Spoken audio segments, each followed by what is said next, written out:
টাটকা কুলেখাড়া শাক।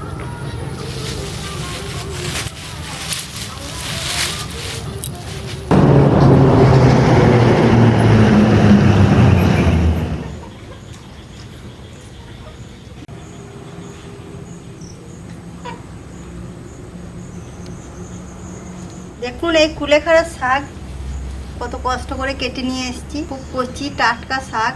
এই শাকের অনেকই গুণ আছে। এর গুণের কথা বলতে গেলে হয়তো শেষ হবে না, তো আপনারা দেখতে থাকুন।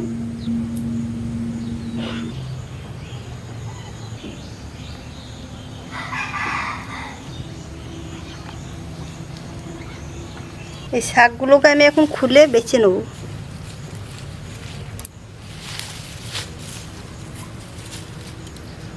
এই ডগের পাতাটা নেবো, এই যে ডাঁটাগুলো ফেলে দেবো।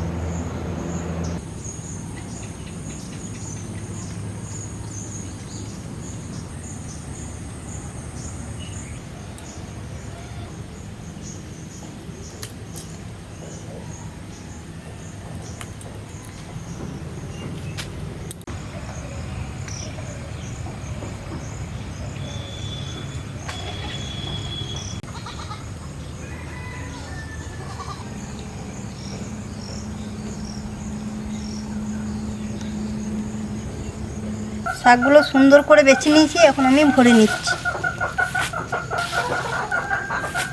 শাকটা আমি সুন্দর করে বেছে নিয়েছি, তাহলে পুকুর জলে ধুয়ে নিয়ে আসি। কুলেখাড়া শাকটা সুন্দর করে ধুয়ে নিয়ে এসেছি। তা চলুন কুলেখাড়া শাকের রসটা বানিয়ে নিই।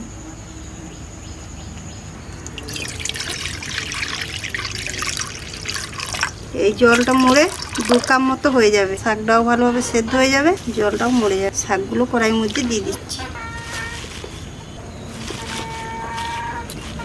শাকটা ঠিকঠাক মতো জলে বসিয়ে দিচ্ছি। এই থালা ঢাকা দিয়ে উনুনের মধ্যে চাপিয়ে দিচ্ছি। শাকটা তো অনেকক্ষণ চাপিয়েছিলাম, তো দেখি কেমন সেদ্ধ হয়েছে। দারুণ সুন্দর সেদ্ধ হয়েছে। এখন কতটা জল দিয়েছিলাম, জলটা মরে অল্প একটু হয়ে গেছে। দেখুন কি সুন্দর জলের কালারটাও হয়েছে।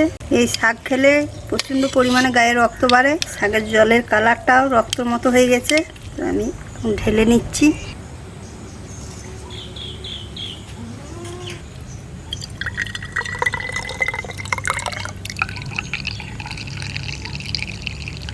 নাও কুলেখাড়া শাকের রসটা খেয়ে নাও।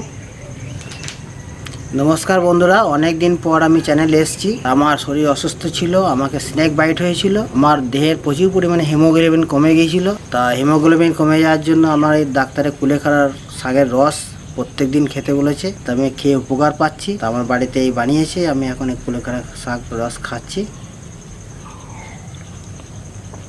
দেখুন, দেখে রক্তের মতো লাগছে, খুব সুন্দর সুস্বাদু।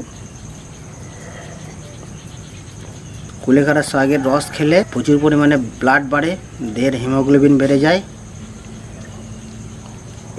আমি প্রত্যেক দিন খাচ্ছি, আমার দেহে এখন ব্লাডের পরিমাণ বেড়ে গেছে।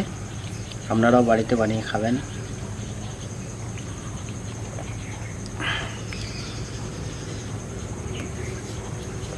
এই নাও।